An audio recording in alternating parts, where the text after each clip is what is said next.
Halo semuanya, balik lagi di Geekshy Channel. Oke, balik lagi di channel kita. Kali ini kita di konten first impression. Langsung aja kita habis nonton Project Hail Mary, Project Hail Mary. karya terbarunya dari, kalau teman-teman tahu, yang bikin Lego Movie sama Spider-Man Into the Spider-Verse itu Sutradaranya.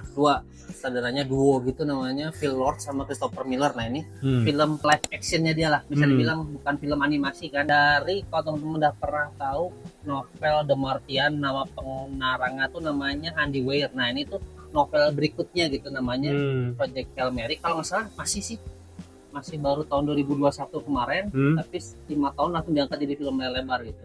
Dibintangi oleh Ryan Gosling. Itu sih kalau review singkatnya sih.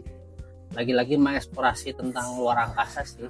Kalau correct me if I'm wrong, harusnya sih rilisnya itu pas lebaran hari pertama banget lah. Oh, lama ya? Di luarnya tuh kalau nggak salah harusnya tanggal 20 Maret.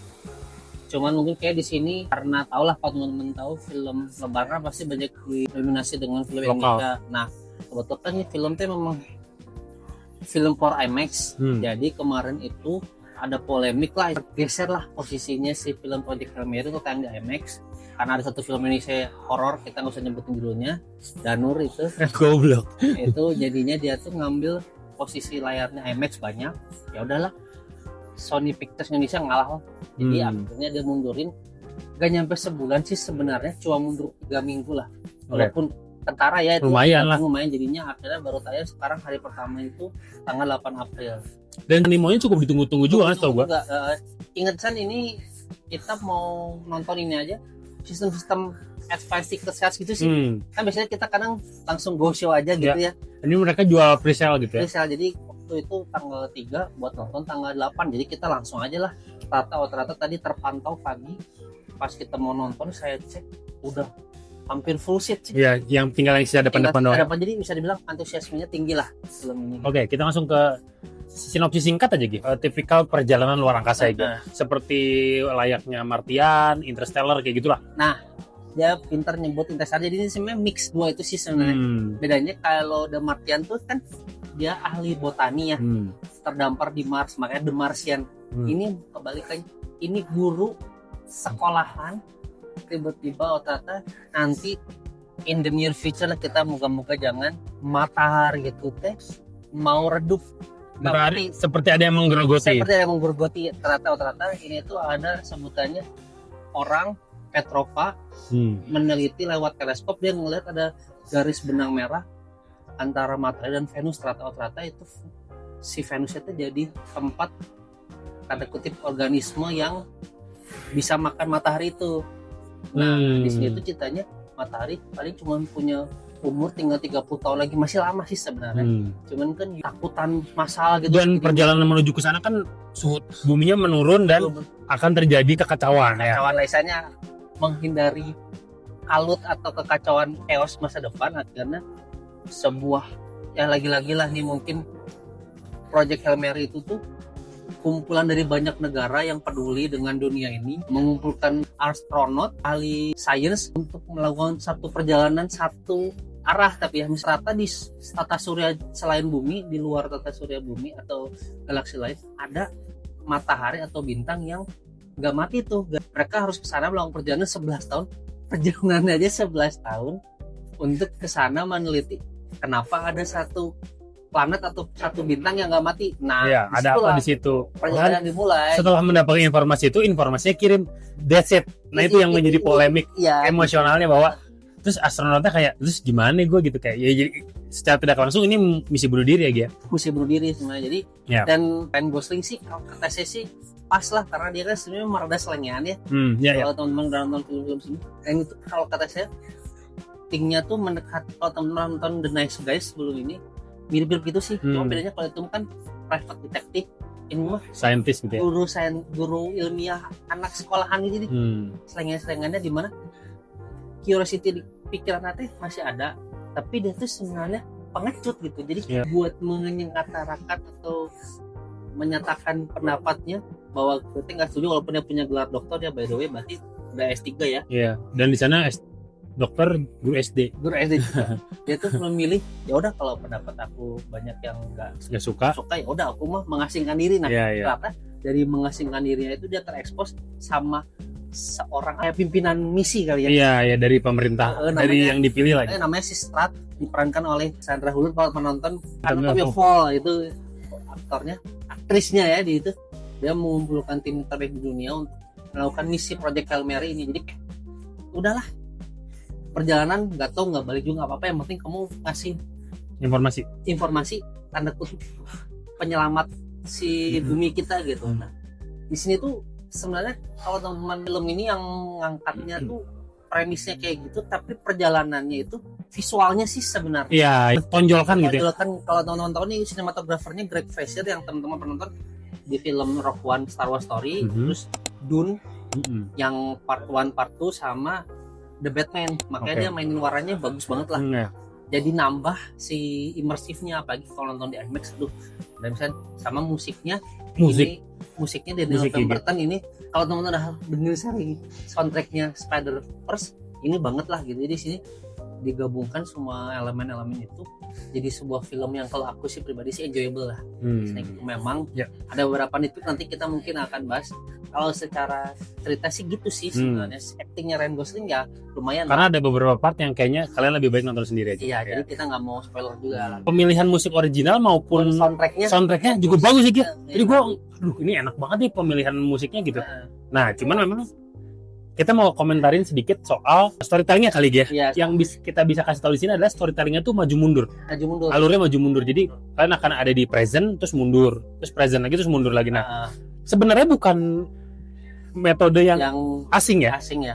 Sering dipakai juga, cuman entah kenapa ada rasa tidak teratur ya. Lagi-lagi ini mah preferensi ya. Jadi nitpicknya kita dimulai awalnya langsung tiba-tiba udah di tengah lah, mungkin bisa dibilang kayak gitu ya. Kaget aja tiba-tiba si Ryan Gosling, by the way namanya Rylan Grace, kita sebut aja Grace ke depannya. Jadi tiba-tiba dia udah terbangun di pesawat ulang-alik lah atau pesawat penjelajah, udah bangun, temannya dia 2 astronot udah meninggal tanpa terangan kenapa penyebabnya. Intinya dia terbangun dari koma lah. Jadi kalau di sini mungkin teknologi hypersleep belum tercipta, jadi mau nggak mau si sainsnya itu ya dibikin koma aja. Nah jadi pas dia bangun udah nggak ada tuh yang 2 astronot lain, udah pakai autopilot aja gitu perjalanan itu intinya sampai titik si Pausetti lah nyebutnya lah, kita nggak tahu benar atau nggak, salah cara ngomongnya, nyampe.